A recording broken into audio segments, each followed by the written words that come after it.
Is your way working? When Jesus had finished speaking, he said to Simon, "Put out into deep water, and let down the nets for a catch." Simon answered, "Master, we've worked hard all night and haven't caught anything.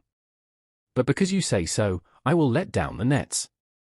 Luke 5 verses 4-5. In Luke 5, we read about Simon Peter admitting his failure to Jesus. He was a professional fisherman, and a good one. It was how he made his living. So imagine how hard it must have been for Peter to confess to Jesus, "We've worked hard all night and haven't caught anything," Luke 5 verse 5. But sometimes, even the pros fish all night and catch nothing.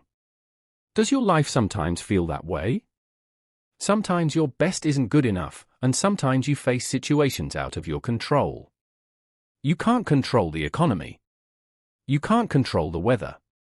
You can't control a lot of things that affect your life.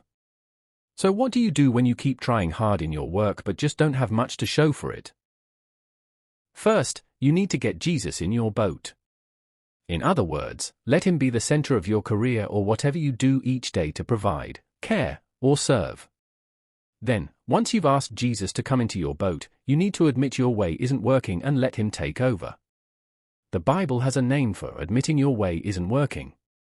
It's called confession, and it can be tough. Why is it so hard for you to admit your way isn't working? Here are a few reasons. Pride. You don't want anybody to think you can't handle it.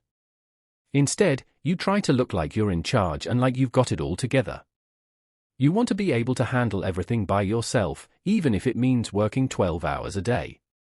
Stubbornness. You're unwilling to change the way you do things. Did you know the greatest enemy of tomorrow's success is yesterday's success? Fear. You can't admit you fished all night and caught nothing. You're afraid people will think less of you. You're afraid to let Jesus into your boat because he might steer it in a direction you don't want to go. It's time to confess that your way isn't working. Let go of your pride, stubbornness, and fear. Then see how Jesus can take your boat and fill your nets to overflowing. Be blessed and highly favored on this beautiful day, everyone.